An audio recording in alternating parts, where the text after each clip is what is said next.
Bab 1661 berbaring lagi. Setiap orang mengikuti satu demi satu, melindungi Xiao Ruoxi dengan seorang prajurit kaisar yang sangat kuat, dan 8 senjata kaisar lainnya menekan 6 alam manusia. Setelah Zhu Zundi pergi, pedang eksekusi abadi, yang telah tenggelam di lubang hitam sebelumnya, berbalik lagi, dan cahaya peri yang tertinggal sangat redup. Suatu hari aku akan kembali. Zhu Xianjian gemetar, kata-katanya lemah, seolah-olah dia menderita luka serius. Bagaimanapun, itu menghilang menjadi kehampaan tanpa jejak.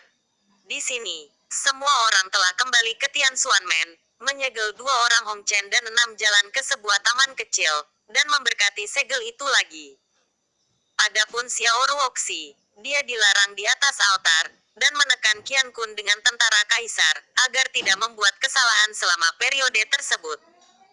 Gadis kecil ini tidur dengan nyenyak, dan terkadang dia membisikkan ibu. Dalam tidurnya, suaranya kekanak-kanakan dan seperti susu. Ye Chen menonton dalam diam, mengingat 300 tahun yang lalu. Dia samar-samar ingat bahwa hari itu turun salju lebat, ibunya mati kedinginan, tapi dia berbaring di salju mencari sesuatu untuk dimakan. Perang di dunia fana lebih kejam daripada di dunia biksu. Kelaparan bertahun-tahun telah menyebabkan banyak orang melarikan diri. Seperti Ruoxi Niangkin, gitu banyak orang mati kelaparan dan mati kedinginan dalam perjalanan, meninggalkan terlalu banyak anak yatim piatu. Tiba-tiba, dia sudah berjalan ke altar, memegang cermin tembaga kecil di tangannya, dan meletakkannya di depan Ruoxi. Ruoxi tercermin di cermin, dia nyata. Ini memang fana, yang biasa tidak bisa lebih biasa. Ketika Ye Chen merenung, sekelompok kaisar Zun tua mengelilingi altar, masing-masing mengelus janggut mereka, dan menyapu Ruoxi ke atas dan ke bawah. Setelah 300 tahun, dia masih terlihat seperti berusia 2 atau 3 tahun. Ini saja membuktikan bahwa dia bukan orang biasa. Zhu Xianjian pernah memilih 2 orang, satu adalah Ruoxi, dan yang lainnya adalah Chu Xuan. Dong Huang Taixin memandang Ye Chen, apakah kamu pernah berpikir bahwa ada hubungan antara mereka berdua? Aku tidak tahu. Ye Chen menggelengkan kepalanya sedikit. Selama lebih dari 300 tahun, aku telah memikirkan hal ini lebih dari sekali, tapi aku tidak tahu. Lihat ini. Dong Huang Taixin membagikan sebuah menggulir. Ye Chen tanpa sadar mengambilnya, lalu perlahan menyebarkannya. Di gulungan itu, ada 2 gadis kecil yang terlihat persis sama. Mereka pasti sepasang saudara kembar, keduanya berusia 2 atau 3 tahun. Ye Chen melirik gulungan gambar itu, lalu pada Ruoxi, ketiganya tampak diukir dari cetakan yang sama. Ye Chen mengerutkan kening, dan tidak bisa membantu tapi melihat ke timur Huang Taixin. 2 gadis kecil di gulungan gambar ini adalah Chu Xuan Er dan Chuling Er ketika mereka masih anak-anak. Dong Huang berbicara sembarangan. Ini. Ye Chen tertegun. Chu Xuan Er dan Chuling Er ketika mereka masih anak-anak terlihat persis seperti Ruoxi. Itu sebabnya bukan kebetulan Zhu Xianjian memilih Chu Xuan. Dong Huang berkata dengan sepenuh hati, Chu Xuan dan Ruoxi, dan bahkan Chuling dan Ruoxi, pasti ada semacam hubungan antara mereka bertiga. Bagaimana menurutmu? Mata Ye Chen menjadi tidak pasti. Aku tidak tahu kenapa. Dong Huang Taixin menggelengkan kepalanya dengan ringan. Jika kita mengetahui identitasnya, sebagian besar keraguan akan terpecahkan. 9 kaisar, Dewa Pedang, dan Zun, dan yang lainnya semua memandang Ruoxi. Kemarilah. Fuya masuk dari luar. Di belakangnya, ada seorang pemuda berambut putih dengan tangan di tangan, lesu, dengan ekspresi sakit dan mengantuk di wajahnya. Orang ini, tentu saja, adalah Raja Manusia, dan dia terbangun. Sebelumnya, saya dengan lancang menyimpulkan 6 cara dunia fana, dan menderita reaksi balik ketika saya tidak memperhatikan, dan tertidur lelap tidur untuk waktu yang lama. Dia adalah Ruoxi, dapatkah kamu melihat asalnya? Dong Huang Taixin mengulurkan tangan gioknya, dan mengangkat raja ke depan. Ren Wang mengangkat alisnya, melirik Ruoxi, lalu ke Ye Chen, dan tidak bisa menahan diri untuk tidak mengelus dagunya. Kalian berdua sangat cocok. Kamu mengatakan omong kosong ini. Wajah Ye Chen menjadi gelap. Kurasa itu tidak perlu dibersihkan. Kaisar dan Raja mengutuk. Ini benar-benar seperti suami dan istri. Raja rakyat berkecil hati, terbatuk-batuk berjalan menuju altar, melingkari Ruoxi dengan tangan di saku. Setelah menonton, dia berjongkok, menatap bagian tengah alis Ruoxi dengan mata sipit, dan menggosok matanya lagi setelah selesai. 2 atau 3 detik kemudian, dia menggulung lengan bajunya, menggerakkan jarinya terus-menerus, dan melakukan deduksi tertinggi, bergumam di mulutnya. Semua orang diam dan hanya menatap Wang Fuxi dengan tenang. Hal-hal ini mencakup segalanya, dan identitas Ruoxi benar-benar dapat dihitung jika tidak dijamin. Gitu identitasnya terungkap, semua keraguan akan terungkap. Kebingungan bisa dipecahkan. Tapi keinginan itu indah, tapi kenyataannya kejam. Raja manusia memuntahkan darah tanpa peringatan. Setelah memuntahkan seteguk darah, dia memeluk kepalanya dan jatuh terlentang.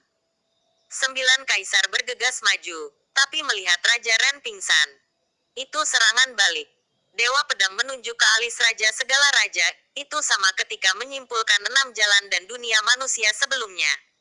Ya, aku baru saja bangun dan berbaring lagi. Aku tidak tahu berapa lama aku akan tidur kali ini. Surga Lao Hedi menghela nafas. Identitas Ruoxi tidak boleh sederhana untuk membuat Raja Manusia menderita serangan balik. Chu Huang merenung, level misteriusnya sama sekali tidak lebih lemah dari Liu Dao dan Hong Chen, dan asal-usulnya pasti cukup besar. Bahkan seorang Raja Manusia pun seperti ini, sebagian besar dunia. Tidak ada yang bisa melihat identitasnya. Yan Huang mengerutkan kening, dengan ekspresi khawatir di wajahnya. Tidak, masih ada Liu Dao dan Hong Chen. Ye Chen segera berkata, jika mereka berdua sadar kembali, masih ada titik balik. Atur prajurit kaisar lain, untuk menekan Ruoxi. Dong Huang Taixin berkata, ambil Chuling Yu dan Hong Chen Sui membawa mereka keluar dari dunia rahasia, dan meneruskan 9 lagu abadi neter kepada mereka. Mengikuti perintah, Huya segera berbalik dan pergi ke dunia rahasia Tian Xuanmen. Semua orang juga pergi satu demi satu. Sebelum pergi, mereka semua akan melihat Ruoxi dengan penuh arti. Apa yang terjadi hari ini tidak terbayangkan. Segera, cermin Kunlun, senjata kekaisaran, dipanggil, dan bersama dengan menara Raja Abadi, altar ditutup, dan Ruoxi di atasnya benar-benar ditekan. Ye Chen tidak meninggalkan gerbang Tian Xuan, mengerutkan kening sepanjang jalan. Dia pergi ke taman kecil tempat Hong Chen dan Liu Dao dipenjara. Di taman kecil juga terdapat 2 altar, debu merah di sebelah kiri duduk bersila, dan 6 dewa duduk bersila di sebelah kanan, disegel dan diberkati, tidak bisa bergerak. Keduanya tidak mengantuk, tapi mereka seperti 2 patung, ekspresi mereka kusam, mata mereka kosong, tanpa emosi manusia. Ye Chen melangkah maju, memegang cermin di tangannya, dan meletakkannya di depan wajah Hong Chen. Seperti yang dia pikirkan, cermin itu tidak bisa memantulkan wajah Hong Chen. Dia mengangkat tangannya lagi dan meletakkan cermin di depan Liu Dao. Masih sama, cermin tidak bisa memantulkan dunia manusia, juga tidak bisa memantulkan 6 alam, seolah-olah keduanya tidak ada di dunia ini. Bukan milik ruang dan waktu ini, jadi tidak bisakah kalian bermuka dua? Ye Chen dia bergumam, atau apakah kamu juga orang mati, mengembara di antara langit dan bumi dalam bentuk orang hidup? Terhadap gumamannya, 6 jalan debu merah tidak menanggapi sama sekali. Namun, Ye Chen tergantung di sana-sini, membuat mata kusam mereka berkedip dan bingung dari waktu ke waktu, tapi semuanya untuk sesaat. Ye Chen mengembalikan cermin kecil itu ke pelukannya, menemukan bangku kecil dan duduk menunggu Hong Chen Sui dan Chuling Yu. Hong Chen Sui dan Chuling Yu memang keluar dari dunia rahasia. Gitu dia keluar, dia dibawa pergi oleh Fuya untuk berlatih Jiu Xianku. Lagu Nine Nether Fairy hanya bisa efektif jika dimainkan oleh seorang kekasih. Di masa lalu, ketika Ye Chen dalam keadaan linglung, lagu peri orang lain tidak berfungsi, hanya Liu Ruyan yang bisa memainkannya. Six Paths of Red Das hari ini sangat mirip dengannya saat itu, tidak seperti hanya bermain oleh orang secara acak dapat membuat mereka sadar. Siang dan malam berganti, matahari dan bulan bereinkarnasi, dan 3 hari berlalu dalam sekejap mata. Baru pada malam hari keempat Chuling Yu dan Hong Chen Sui datang, dan mereka mendengar panggilan itu bahkan sebelum mereka memasuki taman kecil. Suara manusia, tercekik dan serak, dengan kelembutan seorang wanita, tapi juga dengan perubahan dunia, mata berkaca-kaca, isak tangis tersendat. Ini harus menjadi hadiah dari dewa setelah 300 tahun, bereinkarnasi di masa lalu dan sekarang, manusia mereka juga kembali ke rumah.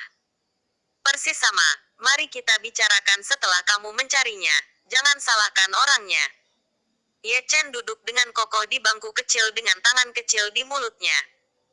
Chuling Yu dan Hong Chen Sui menyeka air mata mereka, dan pergi ke altar, menatap Hong Chen, lalu ke 6 lainnya. Hal yang memalukan adalah bahkan mereka tidak tahu siapa adalah siapa.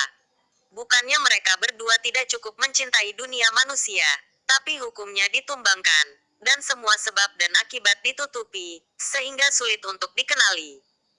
Masih kalimat yang sama, hanya Ye Chen yang bisa membedakan mereka berdua. Dia adalah akar mereka, dan dia bisa melihatnya dengan sangat jelas. Hong Chen yang mana? Chuling Yu dan Hong Chen Sui tidak bisa mengenali satu sama lain, dan mata harapan mereka tertuju pada Ye Chen. Aku tidak akan memberitahu kalian.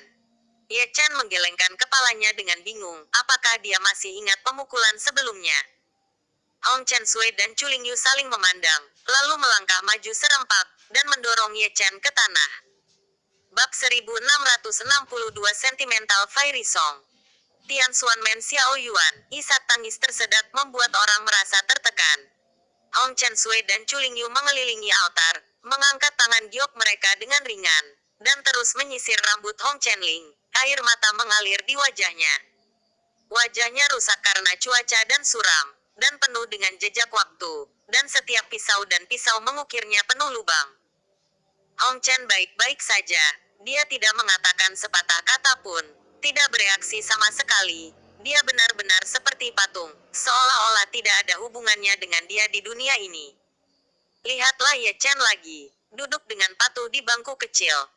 Pria ini agak sengsara, rambutnya acak-acakan karena digaruk, hidungnya membiru dan wajahnya bengkak dengan mata panda, dan mimisannya berdarah sehingga dia bahkan tidak bisa menghapusnya. Dia dicukur, dan dipukuli hingga jatuh oleh 2 gadis yang kejam, dan dia hampir memukulinya sampai mati. Di luar taman, Dong Huang Taixin, Dewa Pedang, Jiu Huang dan lainnya datang. Melihat Ye Chen, sudut mulut semua orang tidak bisa menahan kedutan. Serangan itu terlalu kejam, dia masih anak-anak, bagaimanapun juga dia adalah Kaisar Dacu, apakah ini dipukuli sampai mati oleh orang cacat? 80%. Murah lagi, dan Dong Huang Taixin memiliki ekspresi yang berarti di wajahnya melihat Ye Chen dipukuli. Dia merasa sedikit lega. Saya masih ingat adegan Ye Chen akan buang air kecil dengannya di masa lalu.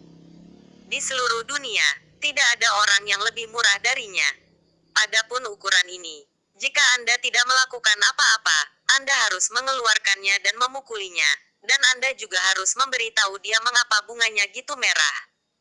Ye Chen menyeka mimisannya, lalu menyeka air matanya yang pahit. Wajah kecilnya hitam dan hitam, sangat lucu. Itu hanya lelucon. Siapa sangka kedua wanita gila itu benar-benar bisa melakukannya. Apakah mereka tidak peduli dengan ayah atau anaknya?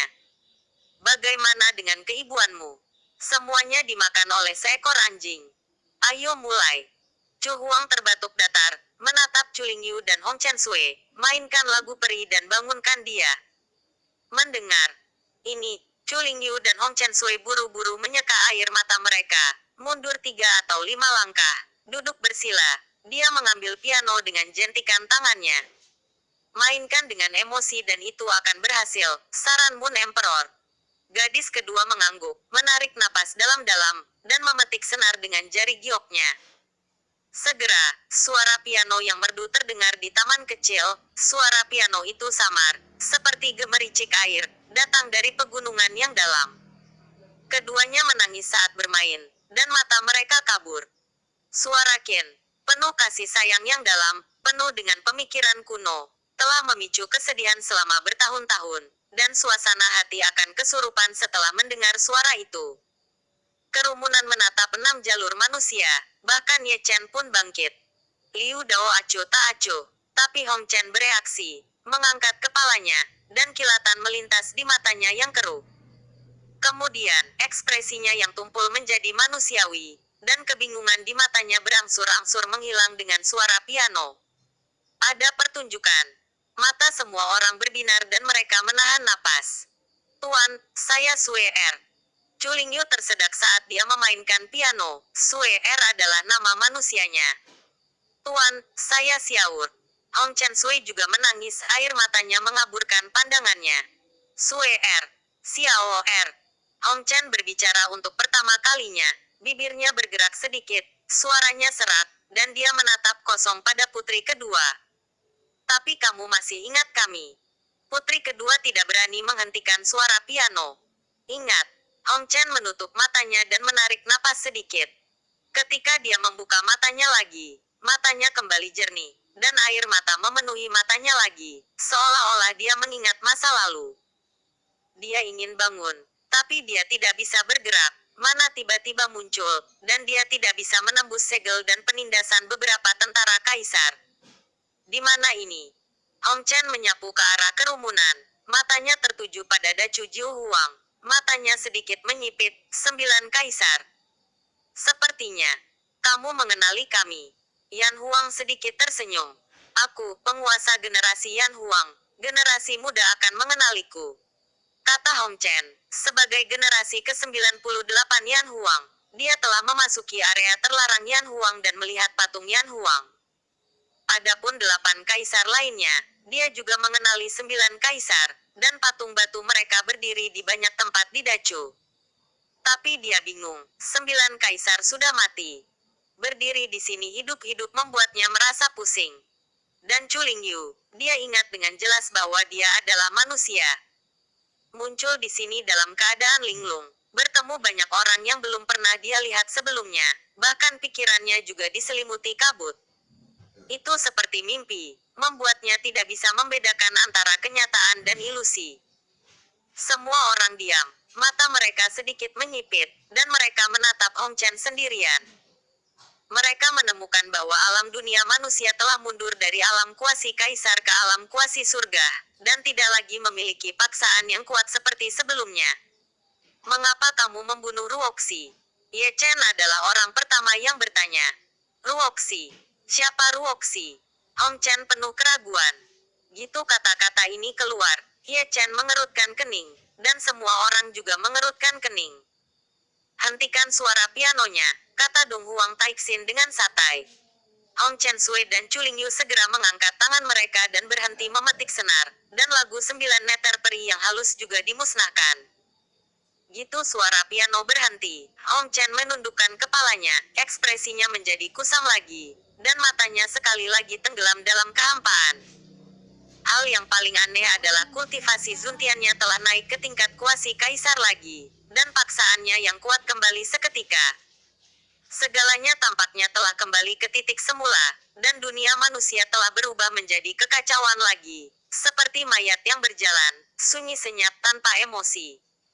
Senior ini, Hong Chen Sui dan Chu Lingyu memandang Dong Huang Taixin, mata mereka yang berkaca-kaca penuh dengan kekhawatiran. Bagaimana menurut kalian? Dong Huang Taixin berkata dengan lembut. Sadar harus sadar, tapi dia lupa apa yang terjadi setelah Hun Hun. Ye Chen berkata dengan ringan, termasuk Xiao Ruoxi. Dengan kata lain, dia adalah dua orang yang sama sekali berbeda sebelum dan sesudah sadar. Kaisar pemakaman langit He mengerang. Sebelum dia bangun, kultivasinya berada pada level Zundi. Setelah dia bangun, dia hanya ingat apa yang terjadi sebelum Hun Hen, dan kultivasinya turun ke Zuntian. Jadi, bahkan jika dia sadar kembali, itu akan sulit untuk memberitahuku. Ruoxi adalah siapa dan mengapa kamu membunuhnya? Tetap saja, kultivasi kedua gadis kecil ini terlalu dangkal. Tian Lao dan Di Lao mengelus jenggot mereka satu demi satu. Ini tidak ada hubungannya dengan Taoisme. Ye Chen menyentuh dagunya, ingatannya. Saat dia sadar, dihapus oleh hukum dalam kegelapan, dan sulit untuk dibalik. Jadi itu buang-buang pekerjaan. Sudah. Fuya menghela nafas. Lansia, bisakah kamu melepaskan ikatannya larangan? Hong Chen Sui dan Chu Lingyu menatap Kaisar Semu dengan penuh harap. Tidak. Nada semua kuasi Kaisar secara mengejutkan sepakat. Hong Chen memiliki banyak hubungan dengannya, dan misinya adalah untuk membunuh Ruoxi. Tapi jelas bahwa Ruoxi dan Zhu Xianjian tidak berada di pihak yang sama, dan dia bukanlah sama seperti Zhu Xianjian. Setidaknya dia tidak akan menjadi musuh. Dunia manusia terlalu kuat, dan gitu dilepaskan, konsekuensinya tidak dapat diprediksi. Demi kelengkapan, Tian Xuanmen tidak akan pernah melepaskan segelnya, setidaknya tidak akan beri dia kebebasan sampai dia mengerti rahasianya. Mata harapan Hong Chen Sui dan Chu Lingyu tertuju pada Dan Zun Qiye dan Dewa Pedang di surga, berharap tuan mereka akan menjadi perantara bagi Hong Chen. Ada terlalu banyak hal yang kalian berdua tidak tahu, jangan mempersulit. Untuk guru, Dewa Pedang dan Dan Zun berbicara, dan menolak lagi. Lalu, bisakah kita tinggal di sini bersamanya? Nada putri kedua hampir memohon, saya ingin berbicara dengannya. Semua orang menghela nafas dan berbalik, yang merupakan persetujuan diam-diam. Ketika Dewa Pedang pergi, dia mengangkat tangannya dan mengambil Liu Dao yang tersegel, dan menyegelnya di tempat lain, yang dianggap memberi ruang bagi kekasihnya. Putri kedua, adalah penuh rasa terima kasih. Ada terlalu banyak hal untuk dikatakan kepada Hong Chen. 300 tahun terlalu lama, dan reinkarnasi kehidupan lampau dan sekarang, cinta kuno itu terlalu jauh, dan terlalu perubahan. Hong Chen Sui mengangkat tangannya untuk menyentuh senar lagi untuk membangunkan Hong Chen. Chu Lingyu bergerak sedikit lebih dekat dan duduk di samping Hong Chen. Keduanya tampaknya memiliki pemahaman diam-diam. Yang satu memainkan piano dan yang lainnya berbicara, dan segera mereka akan bertukar posisi, hanya ingin lebih dekat dengannya. Hai! Seseorang memanggil, hanya untuk melihat setengah kepala kecil menonjol dari gerbang Xiao Yuan. Itu adalah Ye Chen, dan dia berbalik. Putri kedua menoleh dan menatapnya dengan curiga, tidak tahu apa itu. Kalian berdua, ingin afrodisiak no? Ye Chen menyeringai. Keluar. Chu Lingyu melemparkan bangku kecil ke atas. Tidak kena. Ye Chen memutar pantatnya, menghindarinya, lalu berlari sepanjang jalan, menghilang tanpa jejak. Untungnya, putri kedua lebih peduli pada dunia manusia dan tidak punya waktu untuk berurusan dengan pria ini. Jika dia bebas, dia pasti akan memukulinya lagi. Bab 1663 kuat dan penuh. Suara piano muncul kembali, merdu dan jauh, membawa cinta seorang wanita. Xiao Yuan hangat, berbisik pelan, terjalin dengan suara piano, tersenyum dengan air mata, menceritakan masa lalu kuno. Mata Hong Chen penuh kelembutan, meskipun dia penuh keraguan. Dia hanya penonton, gitu dia bingung. Dia pasti kehilangan terlalu banyak. Orang-orang dari Sekte Tianxuan sangat pengertian. Mereka semua memiliki penglihatan. Tidak ada yang mengganggu ketiga pasangan kecil itu. Taman kecil itu tampaknya merupakan area terlarang. Ye Chen berbelok beberapa kali dan pergi ke taman kecil tempat Liu Dao disegel. Kelopak taman kecil itu beterbangan. Ada banyak bebatuan. Mata airnya berdegup. Dan sunyi senyap, tempat yang bagus untuk budidaya diri. Di altar, ada 4 pilar tembaga yang diukir dengan rune kuno. Dan keenamnya duduk tegak, tanpa berbicara atau bergerak. Dibandingkan dengan Hong Chen, dia agak kesepian. Hong Chen setidaknya memiliki Chu Lingyu dan Hong Chen Sui, tapi dia tidak memilikinya. Mengembara di dunia selama bertahun-tahun tanpa henti, mungkin tidak ada wanita yang mengingatnya, memainkan lagu peri untuknya, benar-benar kesepian. Aku tidak tahu apakah ada wanita tergila-gila yang peduli padamu. Ye Chen mengeluarkan kendi dan meletakkannya di depan Liu Dao. Kemudian, dengan kemoceng di tangannya, dia menyapu debu dari bahu Liu Dao. Setiap gumpalan debu adalah kesaksian selama bertahun-tahun. Angin harum berhembus dan sesosok cantik masuk. Itu adalah Dong Huang Taixin. Liu Dao datang ke sini untuk melindungi Ruoxi. Mengapa perlu menyegelnya? Ye Chen menghela nafas sambil menyapu debu. Sampai identitas Luoxi diklarifikasi, Hong Chen dan 6 jalan tidak akan melepaskannya. Dong Huang berkata dengan tenang, setidaknya sampai Raja Manusia bangun, masalah ini terlalu penting. Dia berkata, mengibaskan tangannya dengan lembut. Dia menjatuhkan pedang Xuan Yuan, alat kaisar ekstrim yang menekan 6 jalan, dan memukul Ye Chen. Ye Chen tidak menolak, dan membiarkan kaisar pedang melebur ke dalam tubuhnya. Aneh saja, hidupnya juga sangat terlibat. Tidak masalah jika dia mati, sebagian besar Hong Chen dan Liu Dao akan terluka parah karena dia. Dengan perlindungan tentara kaisar, dia memiliki kekuatan tempur kaisar semu. Bahkan jika pedang Zuxian sialan itu datang lagi, itu pasti tidak akan bisa menjatuhkannya. Ini penuh kekuatan. Punggung Ye Chen lurus. Jangan mengambil tentara kaisar dari Dacu. Dong Huang Taixin berkata dengan lembut, alam semesta Dacu perlu ditekan oleh tentara kaisar. Dimengerti. Ye Chen menyeringai, merasa lebih baik. Segera, untukmu, akan ada kejutan, atau malapetaka, hargai waktu yang tersisa. Kata-kata Dong Huang Taixin panjang dan penuh makna. Raja manusia juga berkata, kejutan macam apa itu, dan malapetaka macam apa aku ini?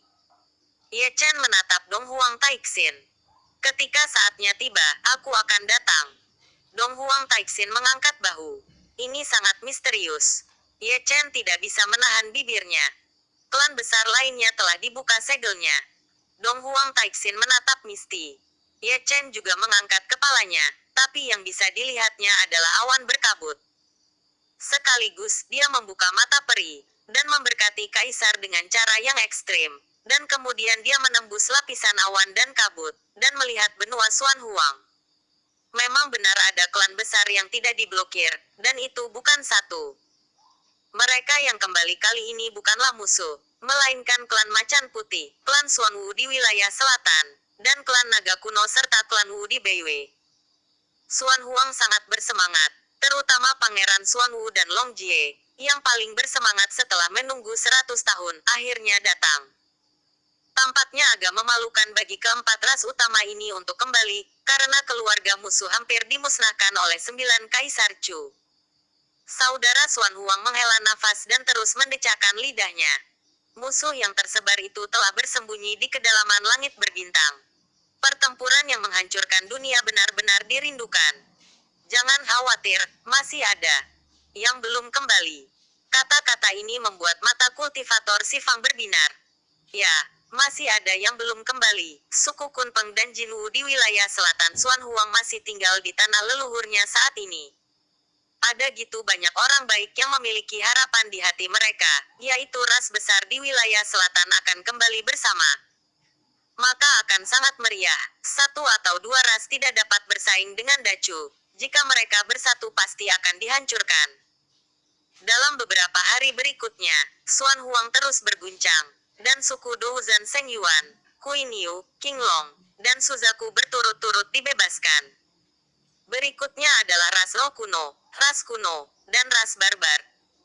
Masih belum ada musuh, dan tidak akan pernah ada perang yang menghancurkan dunia. Kaisar Kera Kecil dan Kui Niu, Del, menjadi mudah tersinggung. Dan ketika mereka kembali ke keluarga, mereka berlari untuk memarahi prajurit kekaisaran mereka sendiri. Kalian tidak akan datang ketika kita sedang kacau. Hari sialan lili sudah dingin selama berbulan-bulan. Kalian baru saja kembali. Setelah pekerjaan selesai, Kaisar Kera Kecil dan yang lainnya dibawa kembali oleh tetua mereka dan dipukuli dengan kejam. Dan Anda dapat memarahi tentara Kaisar Jidao. Namun, setelah mendengar apa yang terjadi dalam 100 tahun terakhir, semua ras utama terkejut dengan identitas Ye Chen. Dan juga mengejutkan Dacu. Untuk memusnahkan 4 ras utama dalam 1 hari, ditambah Gunung Ro Gurun Barat, 9 Kaisar Zun Puncak, dan 9 prajurit Kaisar Dao Ekstrim, pertempuran yang luar biasa ini, tidak ada seorang pun di 10.000 wilayah yang dapat menahannya. Nenek moyang dari terlalu banyak ras takut, dan berkat Ye Chen tidak tersinggung. Jika tidak, akibatnya akan buruk, dan klan akan dimusnahkan secara langsung. Di Tianxuanmen, Ye Chen dan Dong Huang Taixin masih berdiri di sana. Mereka berdua dapat melihat dengan jelas bahwa Xuan Huang masih merupakan Xuan Huang di masa lalu. Tapi karena Great Chu, langit benar-benar berubah, dan semua langit bergetar. Saya mendengar dari Qian Sangyu bahwa ras mengerikan di era prasejarah sekali lagi bodoh. Jika Anda ingin pindah, Anda tahu itu. Tanya Ye Chen. Tentu saja aku tahu. Dong Huang Taixin menarik napas dalam-dalam, dengan ekspresi khawatir, dan nada suaranya yang berwibawa. Saya harap mereka akan kembali dan berhenti membuat masalah. Dilihat dari penampilanmu, kamu juga sangat takut dengan ras itu. Ye Chen mengeluarkan kendi, memegang tegukan pot. Lebih dari rasa takut, 5 zaman prasejarah, kuno, dan kuno adalah yang paling menakutkan di prasejarah. 130 kaisar dari zaman prasejarah menjadi kaisariat, terhitung 60%. Dari zaman kuno hingga sekarang, dalam 4 zaman besar, hanya 40% orang yang menjadi kaisar, yang sangat tidak proporsional. Dari sini kita bisa melihat seperti apa zaman prasejarah itu. Gelombang pertama makhluk dari awal dunia, apakah itu darah atau jumlah kaisar, benar-benar menghancurkan generasi langit yang akan datang. Dalam sejarah surga, telah terjadi beberapa bencana besar yang melibatkan ras prasejarah, termasuk pertempuran jarak dekat yang diketahui oleh generasi mendatang. Dalam pertempuran itu, tubuh suci Dacheng jatuh, kata Dong Huang Taixin, dan tidak bisa menahan nafas. Dia hidup lebih lama dan tahu lebih banyak rahasia, yang masing-masing berdarah. Sungguh ironi yang luar biasa. Ye Chen menggelengkan kepalanya dengan senyum sedih. Jika gitu banyak ras yang kuat bersatu untuk melawan iblis surgawi, mengapa surga dan banyak alam takut pada alam iblis surgawi? Ada keluhan dan keluhan antar ras sejak zaman kuno, dan sangat sulit untuk diselesaikan. Seperti saat ini, Dacu dan banyak ras, sebagai Kaisar Dacu, tidak ada alasan untuk tidak membayar hutang darah. Sekilas memang tidak ada yang salah dengan itu. Ye Chen membuat suara samar, menatap Liu Dao untuk terakhir kalinya, berbalik dan pergi. Setelah keluar dari gerbang Tianxuan, dia langsung pergi ke timur, menyeberang dan bergerak sepanjang jalan, melewati pegunungan dan sungai Changyuan, dan sampai ke perbatasan Dacu. Perbatasan tanah ini adalah lapisan awan berkabut, dan ada lingkaran sihir kuno di dalamnya. Sulit untuk memecahkan misterinya.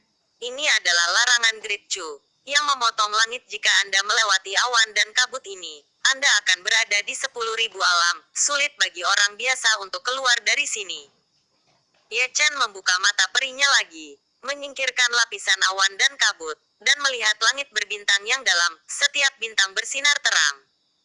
Ini adalah pertama kalinya dia melihat langit dan wilayah di Dacu. Terlalu banyak tempat di mana dia meninggalkan jejak kakinya di langit berbintang itu. Langit dan segudang domain terlalu besar, belum lagi 300 tahun, bahkan 3.000 tahun. Tidak mungkin melakukan perjalanan kemana-mana, alam semesta gitu luas dan tak terbatas. Setelah berdiri selama 3 hari, dia berbalik, dan sebelum pergi, dia melihat ketiadaan, merasa seseorang sedang menatapnya. Dia memiliki perasaan ini untuk waktu yang lama, dan kali ini bahkan lebih kuat. Dia baru saja kembali menjelang fajar. Dia baru saja memasuki sekte dengan kaki depannya, dan dia dikelilingi oleh Xiong Er, Xie Yun dan pelacur lainnya, masing-masing menyentuh dagunya, tertawa terbahak-bahak. Ye Chen melarikan diri Bayu. Tangan beberapa orang benar-benar gatal, dan mereka selalu ingin mencari 2 boneka, memantulkan penis mereka. Tidak banyak, mainkan satu persatu. Xiong Er menggosok tangannya, wajahnya penuh lemak, dan dia tidak bisa melihat matanya dengan senyuman ini. Kamu pria gendut. Ye Chen melangkah maju dan menjatuhkan gumpalan itu ke tanah dengan satu telapak tangan, mengejutkan Xie Yun dan yang lainnya yang sedang terburu-buru untuk buang air kecil. Tahukah Anda, Xiong Er berada di level orang suci, sedangkan Ye Chen hanya berada di level surga. Selama periode ini, ada perbedaan beberapa ranah besar, dan dia benar-benar menamparkan Xiong Er dengan tamparan, dan dia masih bisa bertahan seperti ini, melampaui beberapa level. Saat semua orang terkejut, Ye Chen sudah membuka kaki Xiong Er. Kemudian, pria ini mengangkat kaki kaki kecilnya dan menendang selangkangan Xiong Er, tidak meniup tapi menggunakan seluruh kekuatannya untuk memberi makan. Wow, asam! Jeritan bergema seperti menyembelih babi terdengar melalui Heng Yue. Gudong! Xie Yun dan yang lainnya menelan ludah mereka dengan keras, hanya untuk merasakan selangkangan mereka dingin. Belum lagi ditendang, itu hanya tampak seperti rasa sakit yang luar biasa. Mainkan, biarkan kamu bermain. Ye Chen menjadi marah, menendang satu demi satu, dan adik laki-laki Xiong Er ditendang menjadi gumpalan. Xiong Er menjerit dan ditendang sampai meragukan hidupnya. Xie Yun dan yang lainnya berani untuk tinggal, berbalik dan lari tanpa mengucapkan sepatah kata pun. Ye Chen kembali kali ini, itu terlalu spontan. Kemana harus pergi? Dengan lambaian tangan kecil Ye Chen, dia membalik selembar kertas, dan larangan yang kuat segera dikeluarkan, dan semua orang diblokir satu persatu. Adegan selanjutnya sedikit melanggar hukum. Ye Chen menunjukkan kesaktiannya, menendang satu persatu, benar-benar menendang ke arah orang cacat, berteriak seperti hantu dan serigala, gelombang demi gelombang. Klan Heng Yu terkejut, dan para tetua serta murid bergegas mendekat. Melihat pemandangan ini, sudut mulutnya berkedut lebih dari belasan kali dalam sekejap. Terutama murid laki-laki dan tetua laki-laki tanpa sadar menutupi selangkangan mereka. Ye Chen menendang dengan sangat keras sehingga hanya sedikit orang yang bisa menahannya. Orang-orang dari aula cabang pertama, mundur. Liu Yi terbatuk datar. Dengan ekspresi penuh arti di wajahnya, Ye Chen tidak perlu lagi melindunginya. Pergi dalam satu perjalanan, dia menjadi sangat kuat. Pang Dacuan menyeringai, berapa banyak orang suci. Dia sangat kering sehingga dia tidak bisa mengangkat kepalanya. Saat Pang Dacuan selesai berbicara, jeritan itu juga dimusnahkan. Adapun pelacur seperti Xiong Er, mereka ditendang hingga pingsan oleh Ye Chen, diikat menjadi bola, dan digantung di pohon besar. Tidak bisa disangkal, agak berat. Ye Chen menepuk bahunya dengan debu. Wajah kecilnya tidak berbahaya bagi manusia dan hewan. Ini tidak serius. Sekelompok orang tua berkata dengan serius di wajah mereka. Itu bagus. Ye Chen menggelengkan kepalanya, bersenandung sedikit, dan mengambil langkah kecil ke puncak-puncak gadis giok. Tidak pernah sekeren ini. Lebih baik daripada tidur dengan culing, jika kamu berani menjentikkan penisku, kamu layak ditendang.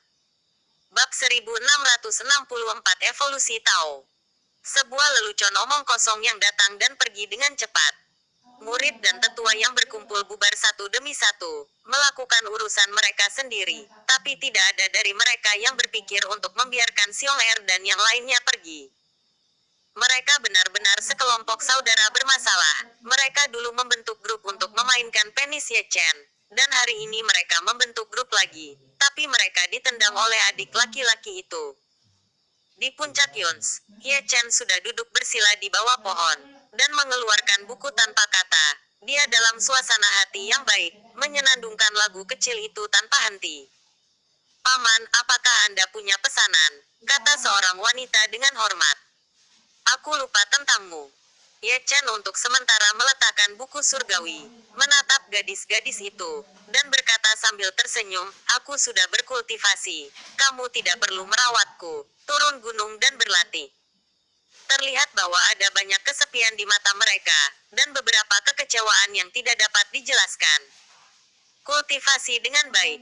Ye Chen tersenyum, lalu membenamkan kepalanya lagi. Paman Tuan.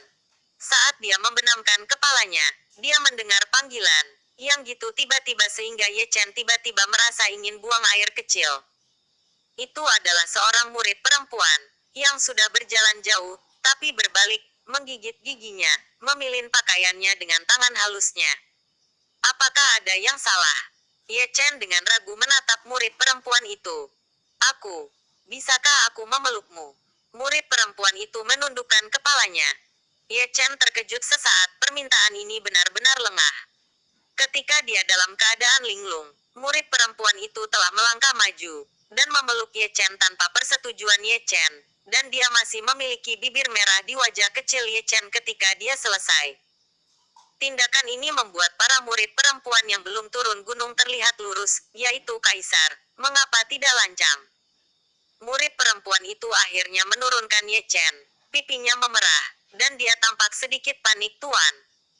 Paman guru, maafkan saya. Ini masalah besar, ayo berlatih. Ye Chen tersenyum. Murid perempuan itu berbalik dengan tergesa-gesa seolah-olah dia telah menerima amnesti. Kepalanya pusing. Bahkan dia tidak tahu bahwa dia gitu berani sebelumnya. Itu adalah penguasa suci surga, Kaisar Chu Agung. Jika dia marah, bahkan jika dia memiliki 100 nyawa, itu tidak akan cukup baginya untuk mati. Tapi dia baru saja melakukannya. Mungkin ini yang legendaris. Cinta rahasia. Wanita cantik menyukai pahlawan, dan dia tidak terkecuali. Ada manfaatnya juga. Para wanita Dacu semuanya seperti ini sekarang. Gitu terbuka. Ye Chen menyentuh wajah kecilnya, bibir merah, dan aroma seorang wanita. Ciuman ini sangat ceria. Untuk beberapa alasan. Dia tiba-tiba memiliki ide jahat. Biarkan murid perempuan itu tidur dengannya, dan dia mungkin tidak akan melakukannya. Tidak keberatan. Namun, pikiran itu terhapus dalam sekejap. Dia adalah seorang pria. Jika dia seorang wanita, dia akan pergi ke sana. Itu adalah ternak. Selain itu, penis kecil ini tidak lebih besar dari jari kelingking seseorang. Jika ini berbaring di tempat tidur, saya tidak tahu harus berbuat apa. Memalukan. Ye Chen membuka celananya dan melihat ke dalam. Si kecil sangat lucu sehingga dia tidak tahan untuk melihat langsung ke arahnya. Dengan batu kering, dia mengesampingkan pikirannya dan berkonsentrasi mempelajari buku surga. Setelah duduk itu hanya 1 hari, di mana dia tidak bergerak sama sekali. Pikirannya melarikan diri ke dalam buku surga, dan dia berenang. Di Tao tanpa kata, ada naga hijau berputar-putar, burung phoenix meringkik, harimau putih mengaum, Xuanwu membuka jalan, dan unicorn mengaum di langit 4. Binatang besar, 1 binatang suci, semuanya berkumpul kali ini, terkait dengan hukum jalan kaisar, gambarnya sangat gemetar. Dao tetap sama, tapi penglihatannya berubah. Tanah subur yang luas terwujud, dan langit berbintang yang luas menggantung di atas kepalanya. Setelah itu, matahari dan bulan bereinkarnasi bergantian. Sejak itu, sungai Changchuan telah mengalir ke arah timur, dan pohon-pohon kuno menjulang tinggi, subur dan penuh vitalitas. Chaos Dao yang sebenarnya adalah merangkul langit dan bumi, berevolusi di antara segala sesuatu, dan segala sesuatu di alam Chaos adalah Dao. Orang dari Hengyu, mereka semua terkejut, dan melihat ke atas satu persatu. Visi semua hal telah menyelimuti puncak Jade Maiden. Jika ada jalan, itu akan terbang. Dan jika ada jalan, suara surgawi akan bergema, dan udara kacau akan mengalir turun, seperti air terjun 9 hari, memberi makan semua makhluk hidup. Aku akan mengatakannya. Kemanapun Tuan Ye pergi, dia memiliki mode soknya sendiri. Gong Xiao Tian meninggikan suaranya. Biji melon di kepala terus mendesah. Jalang, mencuri perhatian kita lagi. Xiong Er, Xie Yun, Si Tunan dan yang lainnya juga muncul dari gunung. Apa yang kamu katakan? Postur berjalan mereka agak salah, menggeliat seperti anak perempuan. Jika mereka terlalu banyak bergerak, akan ada semacam rasa sakit yang menyebar dari selangkangan, dan mereka akan menggertakkan gigi kesakitan. Itu pantas untuk itu. Mu Wanqing, Tang Ruxuan, Ye Ruxue dan yang lainnya menatap mereka dengan tajam, tapi mereka tidak mau berdiri bersama mereka, dan memalukan untuk membuat masalah setiap hari. Apa-apaan, kamu akan pergi ke surga. Xiong Er berteriak, jangan menungguku sembuh, aku pasti akan memberimu baju tidur. Tang Ruxuan tidak mengatakan sepatah kata pun, hanya menggulung lengan. Bajunya ditekan dan dipukul. Wanita itu mulai terbang dengan ganas. Xie Yun dan Si Tunan tidak berani berkata apa-apa, karena takut dipukuli juga.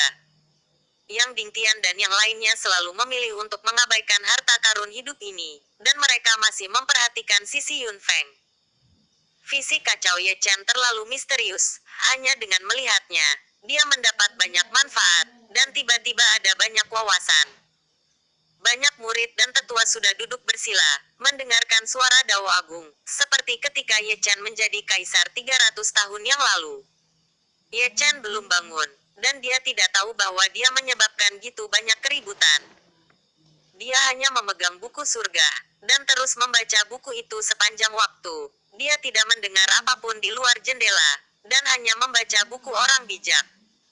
Tidak ada kata-kata untuk satu malam, dan fajar menyingsing dalam sekejap mata, dan penglihatan itu tidak pernah hilang. Sekte Hengyu juga terdiam. Lebih dari 80% orang duduk bersila, hanya beberapa orang yang nakal. Fenomena ini berlangsung selama setengah bulan. Chaos Dao berevolusi, dan Chaos Realm juga berkembang, menjadi semakin luar biasa. Itu benar-benar sesuai dengan nama kaisar yang paling menakjubkan. Di Tian Xuanmen, Yan Huang tersenyum puas, aku malu pada diriku sendiri. Pemahaman tentang tahu jauh di luar imajinasi. Moon Emperor terkekeh. Jika kamu memberinya cukup waktu, kekuatan tempur dan pencapaiannya tidak akan pernah kalah dengan dunia manusia, kata pemakaman Kaisar Surga sambil tersenyum. Sayangnya, umurnya hanya 3 tahun. Raja Perang menghela nafas. Apakah surga cemburu pada talenta? Semua kaisar juga menghela nafas secara diam-diam. Akhirnya muncul kembali di dunia manusia. Dong Huang Taixin mengalihkan pandangannya dari Heng Yu, dan mengangkat matanya ke Mystified. Semua kuasi kaisar mengangkat kepala mereka ketika mendengar kata-kata itu, dan sepertinya bisa melihat menembus kehampaan dan melihat langit berbintang yang cerah dan dalam. Di sana, sebuah kota kuno ilusi tiba-tiba terwujud, dikelilingi oleh cahaya abadi, berubah menjadi kenyataan sedikit demi sedikit. Ini benar-benar kota peri, seperti mimpi di langit berbintang, berlama-lama di bawah awan dan kabut, diselimuti kabut. Melihat dari kejauhan, samar-samar terlihat peri menari di kota, menaburkan bunga di bawah sinar matahari, menjalin gambar yang indah. Itu terlalu besar, sebanding dengan bintang kuno, memancarkan atmosfer perubahan kuno, membuat orang merasa bahwa itu bukan milik zaman ini, tergantung di langit berbintang, seperti mutiara spiritual, bersinar di langit. Di mana? Di mana sebuah kota? Langit berbintang terkejut, dan terlalu banyak orang bergegas ke sana, terlihat kaget. Apakah ini kota sebesar itu, kota peri legendaris? Kota tanpa air mata. Biksu tua itu membelai janggutnya dengan ringan, seolah dia mengenali kota kuno itu, tapi dia tidak tahu asalnya. Setelah 100 tahun, di sini lagi, kota peri di dunia. Nak, serak dan perubahan hidup dunia manusia terbuang sia-sia selamanya. Bukankah lelaki tua itu adalah lelaki tua yang menjual anggur di kuil Nianji? Di masa lalu, ketika Ye Chen ingin membunuh peri tanpa air mata, orang tualah yang membawanya pergi, dan ada juga orang yang dicintai di kota tanpa air mata. Sayang sekali dia menginjak jembatan Naihe, tapi dia tidak membawa kekasihnya pergi. Setelah menunggu 100 tahun, akhirnya dia menunggu lagi. Bangun Ye Chen. Di gerbang Tianxuan, Fuya menarik napas dalam-dalam. Aku tidak tahu apakah ini kejutan atau bencana. Dia mencerahkan, dan tunggu. Dong Huang Taixin berkata, surga dan 10.000 alam, dia bukan satu-satunya yang ingin menginjak jembatan Naihe. Tidak ada air mata berarti kekejaman. Kali ini, saya tidak tahu berapa banyak orang luar biasa yang akan jatuh di jembatan itu. Dewa Pedang menghela nafas. Bab 1665 Kota Tanpa Air Mata. Di langit berbintang yang luas, bintang-bintang menyilaukan seperti debu. Untaian pasir apung terjalin dan mengembara, mengambang di langit berbintang. Saya tidak tahu dari mana asalnya, dan saya tidak tahu dari mana itu membawa cahaya bintang kuno, mengalir ke tahun-tahun yang jauh dan tidak pernah berhenti. Di kedalaman yang tertutup awan dan kabut, kota tanpa air mata mengapung dengan tenang, seperti peri Lingbo, berdiri dengan anggun, suci, dan tanpa cacat. Sungguh indah, seperti mimpi. Setiap inci tembok kota diwarnai dengan awan peri, berkilau dan cerah, berwarna-warni. Banyak penglihatan tampaknya muncul dan menghilang, dan mereka menguraikan gambar-gambar misterius satu demi satu. Ada lagu-lagu peri Jiu Xiao yang merdu, yang membuat orang merasa kesurupan. Cukup banyak biksu datang, menempel pada bintang-bintang kuno di dekatnya, dan beberapa berdiri di langit berbintang. Kerumunan itu seperti lautan luas. Dengan gitu banyak orang, tidak ada yang berani maju dan bersembunyi jauh. Satu-satunya yang harus disalahkan adalah kota tanpa air mata terlalu halus dan paksaan terlalu kuat. Saya mendengar dari para tetua bahwa kota peri ini sangat aneh. Seseorang menyatukan tangannya dan berkata, para wanita di dalamnya tidak pernah meneteskan air mata. Jelas di depan saya, tapi tampaknya jauh dari mimpi. Terlalu banyak pembudidaya wanita yang bergumam pelan, kota tanpa air mata seharusnya menjadi sebidang tanah murni di bumi. Lihat, gerbang kota telah terbuka. Seseorang berteriak. Semua orang mengumpulkan mata mereka dan melihat ke gerbang kota tanpa air mata sebelum dibuka sepenuhnya. Mereka mendengar perubahan hidup menyebar tanpa batas ke langit. Di seberang gerbang kota, Anda masih bisa melihat pemandangan kota. Ini benar-benar sebidang tanah murni. Puncak gunung yang cantik diselimuti asap dan awan, seperti keindahan yang baru saja keluar dari bak mandi terbungkus kain kasa tipis. Kelopak halus tercermin di air, berkabut dan tenang, seperti dunia kaca, mimpi hijau. Bagian dalamnya penuh kemegahan, dan kasa sangkar bulan cahaya melengkung dan anggun, mengguncang rambut panjang peri, dan juga membangkitkan mood penonton. Ketika semua orang dalam keadaan linglung, sebuah jembatan peri dibangun dari kota. Namanya Jembatan Naihe, yang kuno dan jauh. Pagarnya ditenun dari tanaman merambat pohon, dan kuncupnya perlahan mekar, penuh dengan bunga merah cerah. Melihat dari kejauhan, jembatan itu, seperti pelangi peri, melintasi langit berbintang, menambahkan sentuhan kemegahan ke alam semesta yang dalam. Di bawah pengawasan semua orang, seorang wanita melangkah ke jembatan Naihe. Itu adalah peri tanpa air mata, ditutupi dengan kain kasa, dengan langkah teratai ringan, seperti peri yang dibuang, yang tidak memakan kembang api di dunia, dan tidak menodai debu dunia. 100 tahun yang lalu, dia keluar dari kota tanpa air mata, turun ke gurun barat, dan bermeditasi di kuil Nianji. Setelah 100 tahun, dia akan kembali ke tanpa air mata. Matanya masih sangat acuh tak acuh, tanpa fluktuasi emosi, seolah-olah tidak ada apapun di dunia ini yang membuat suasana hatinya berfluktuasi. Aku tidak bisa melihatnya dengan jelas. Seperti apa bentuknya? Seseorang di antara kerumunan menjulurkan kepalanya, membawa batang besi emas hitam, dengan sepasang mata emas yang memancarkan cahaya ilahi. Bukankah orang ini kera kecil kaisar? Berdasarkan pengalaman saya selama bertahun-tahun, siapapun yang mengenakan kerudung adalah wanita cantik. Di sampingnya, Kui Niu berkata dengan penuh arti. Bos, aku ingin berhubungan seks dengannya, bisakah kamu menyelesaikan ini? Diu Xiong menggosok kedua kaki beruangnya dan menyeringai. Aku masih ingin pergi. Aku bisa melakukannya selama sebulan tanpa henti. Masalahnya, aku tidak berani. Kui Niu menyatukan kedua tangannya. Siapa ketiga orang ini?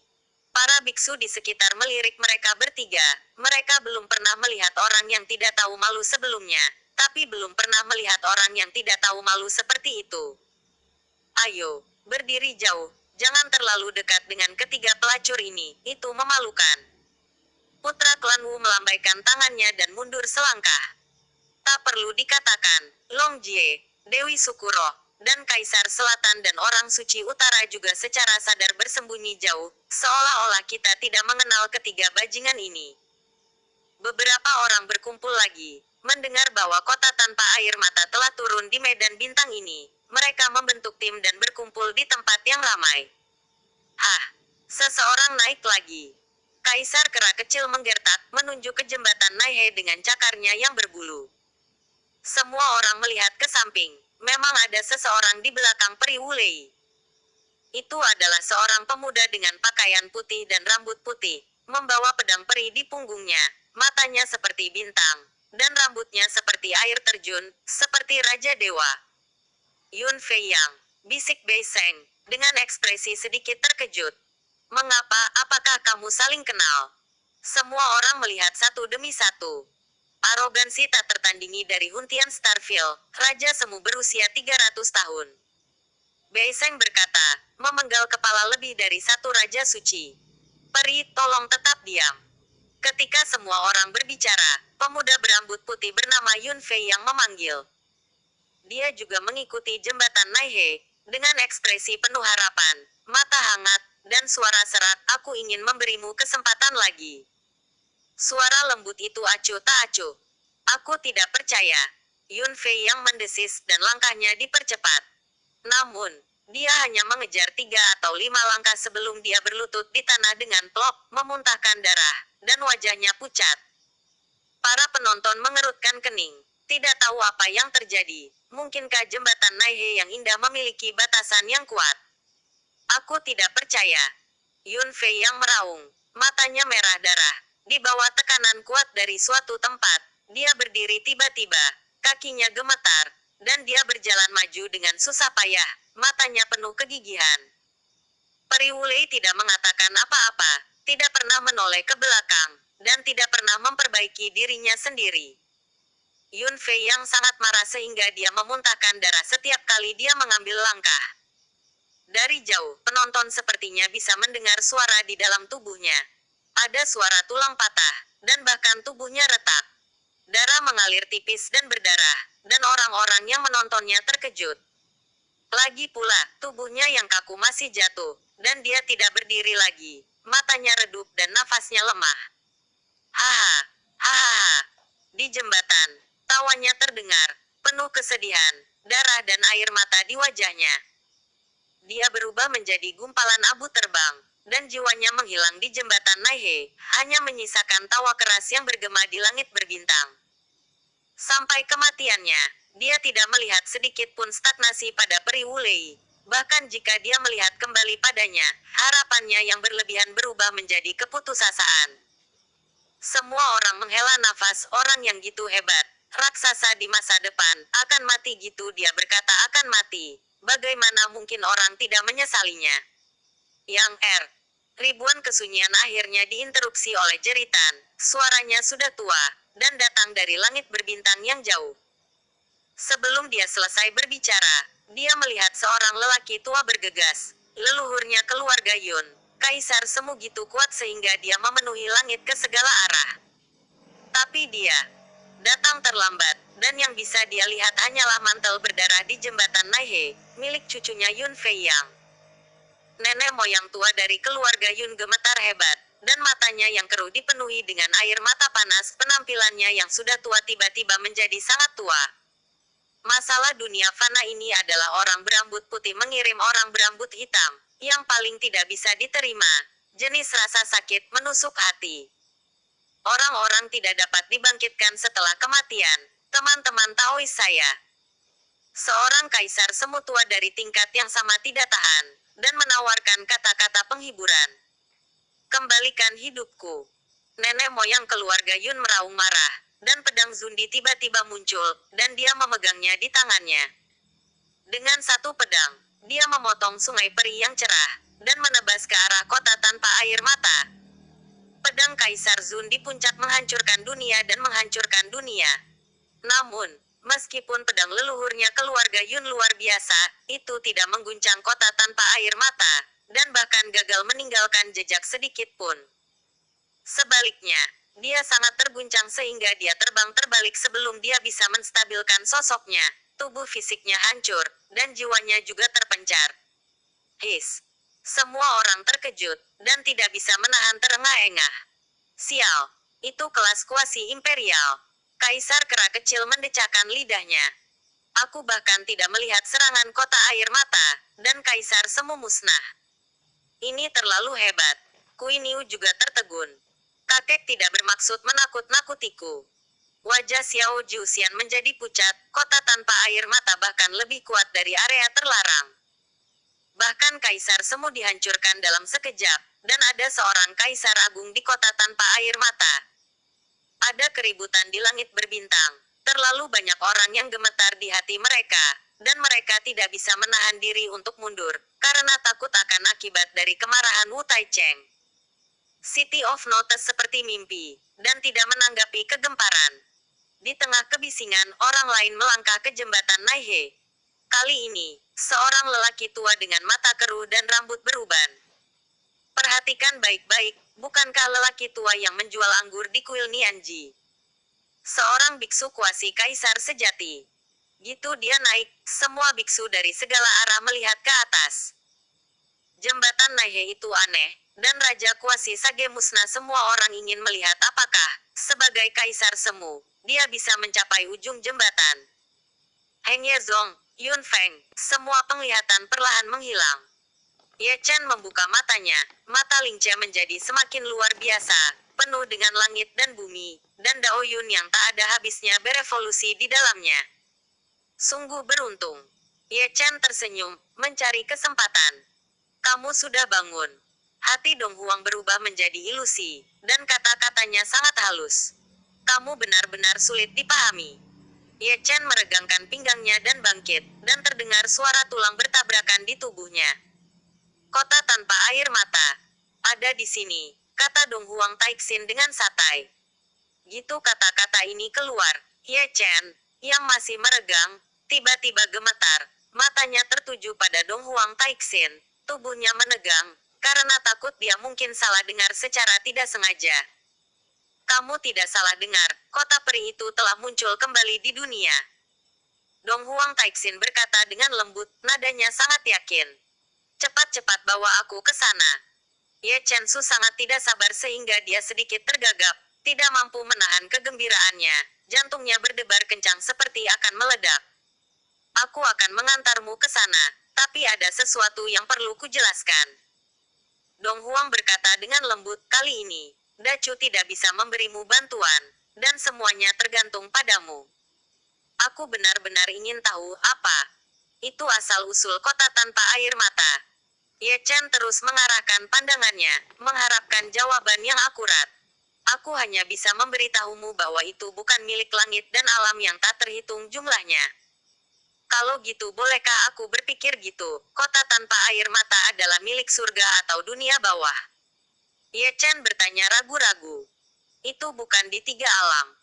Dong Huang Taixin berbicara dengan santai, misterinya tidak kalah misteriusnya dengan 5 wilayah terlarang Xuan Huang, Kaisar Xianwu, dan bahkan Kaisar Agung Xuan Huang. Semuanya memiliki warisan kaisar. Jangan rekrut 5 area terlarang. Jangan main-main dengan kota tanpa air mata. Ye Chen mengerutkan kening. Ini adalah pertama kalinya dia mendengar rahasia ini. Tentara kaisar yang ekstrim tidak lagi dapat dipisahkan dari Dacu. Tapi bahkan jika Anda membawa 9 tentara kaisar, Dacu masih jauh dari lawan di kota tanpa air mata.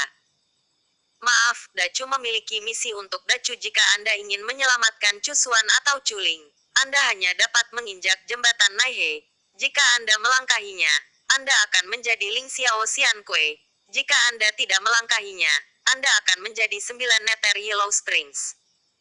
Aku mengerti. Ye Chen tersenyum sedikit dan memaksa pedang Xuanyuan keluar dari tubuhnya. Itu adalah senjata kekaisaran dan perlu dijaga Big Chu. Kamu punya pilihan, kata Dong Huang Taixin. Sekarang, apalagi yang perlu ditakuti? Ye Chen tersenyum, mengangkat kaki kecilnya, dan melangkah ke langit.